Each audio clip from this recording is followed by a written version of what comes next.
Wow. Corey, no. Nah, No. it's cool. Different spots. What's up? Hello. Welcome back. We are going to be talking about our first single on the EP called Goodbyes. So let's get it. Let's roll the intro.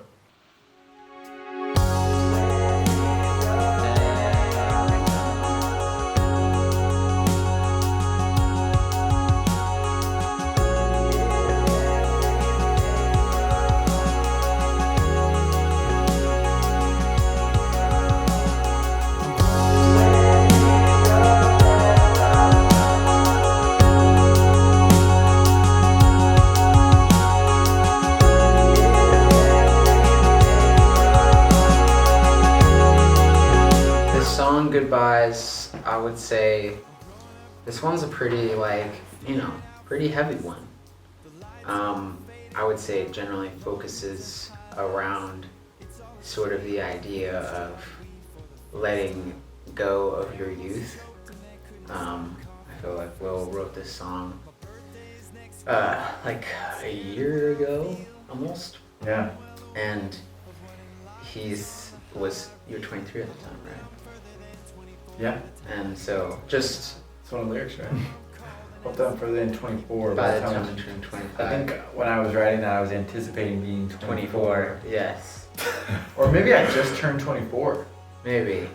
That's Yeah. it. I just turned 24. The way you asked that sounded like 23 was such so long ago. Yeah. You wrote this when you were You're 23, right? 23. Now you're 33. It's like, man. No, I'm 23. No, I couldn't tell. But anyway, I mean, 23, 24, like, obviously a huge life transition, like, being done with school. I mean, Nick is a little bit older. Nick is the oldest in the band, just so many people were wondering. And then Corey and Love Nick. it when that gets brought up. Well, you're just the wisest. Stay in wisest. school, kids. Yeah. So yeah, obviously, 23 and 24, like, big life transition, being done with school. And so just the kind of themes of like, wow, it feels like you're a freshman again, of just being an adult in life and you're kind of kicked into the world. And there's just a lot of unknowns and, like, I guess, you know, speaking for Will, like, we're starting this band and like, there's so much unknown about that, like, just going for it, chasing a dream, and a lot of sort of the innocence of youth feels like it's kind of been taken away, or it feels like it's dying almost, which is pretty heavy, and it's a lot to kind of think about and feel. And so Yeah. I would say the song kind of focuses around those things. So it's definitely a more like introspective, Yeah. heavy song. Growing up, I had a really hard time letting go of things and saying goodbye. Like the line, I've always had trouble with goodbyes. Even in the song, there is like really specific moments to my life. Like when I was like 11 or 12, my parents were selling our childhood couch and I just would not have it. I got $100 for my birthday in an Easter egg, because my birthday was around Easter, and I tried to pay my parents with that $100 to rebuy the family couch that they were getting. And so the joke in my family is like, well, Will bought the couch. Like, I paid Dad for the couch. I've always had trouble with goodbyes. I put just like a bunch of different anecdotes from my life, people I know's life, of the things that were just changing. So this song is kind of meant to be a snapshot of where I was in the moment. And sometimes I think songs are better when you're more specific, because then people tend to make it, they resonate with what you're expressing more than the exact circumstances. They, like, if you express it really specifically, they pull it out and apply it more broadly and can resonate with it. So I think that was part of the idea. But yeah, it's about change, how change is really hard, and kind of no matter what you're doing, but I find as an early 20-year-old it was especially hard. Yeah. It's funny, I feel like it resonated with me a lot this past year because I just finished school. So all the things he was kind of feeling when he wrote it a year later, I was like, dang, this song is hitting heavy right now. It's personal right now. I remember you saying something like, dude, I'm listening to Goodbyes on repeat. Yeah, I was like, It's man. so relevant to me right now. Yeah, for sure. That's awesome. I had this revelation sort of in the last year or so. Like, I mean, I've been out of school for, what, 3 years now, but like, 18 years. yeah, like I've been making jokes to like for the last couple of years, like, yeah, I'm like 25, but I still feel like a kid. Like nothing really feels like it's changed. But I remember there was a day at work I was literally having a performance review, and I talked about how I'm the youngest one in our department, and I just feel like I look up to everyone else, you know, so much more just because they have experience and everything. But my manager was like, look, like you're just as capable as anyone else, and honestly, maybe you perform better in some aspects. And I'm like, thank you. Like it was kind of like the first time in my life I realized that like I have all the responsibilities of like now of having to be an adult, but like not necessarily the knowledge that comes with it. It's like you're expected to be on par with all these other people, but maybe not. You don't feel equipped to do so. Yeah, for sure. So I think that was like the first time I like kind of like realized that like I needed to just say goodbye to my like kind of grasping to that naivete of like being a child, and it's like I don't really have any excuses anymore of like of like being young and just stupid. But Yeah, that's the thing, is like everyone has to do it. Yeah. And like things are gonna go whether you cling tighter or not. Like almost Yeah, for sure. the better you can like say goodbye, it makes it more meaningful. So many new experiences. I'm an adult. My childhood, like the things that represent my childhood are disappearing. Like there's the Treasure Planet quote in the song. That funny story that we couldn't get the actual rights for, but we decided to re-record it with Nanny being Jim Hawkins. Call me, what's his face? What's that actor? Joseph Gordon-Levitt. Joseph Gordon. is that him? Yeah. I never realized that. Yeah. I know. Yeah. Robin. Yeah. But putting Treasure Planet in there was like, that was my favorite movie growing up. The Goo Goo Dolls playing the theme of it.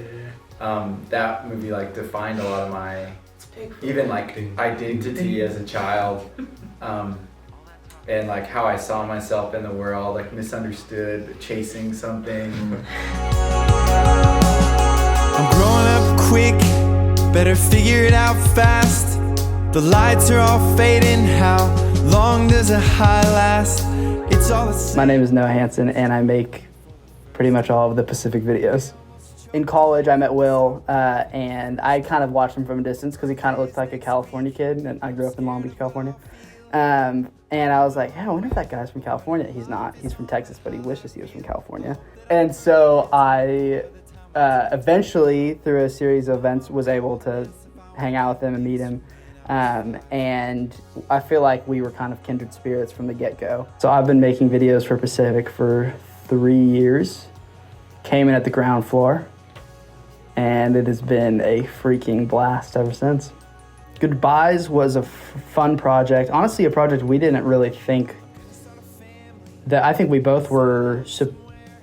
We weren't initially thinking of making a video for, if I remember correctly. And I heard the song, and it felt so nostalgic, which I would say is a key pillar of the brand of Pacific is nostalgia.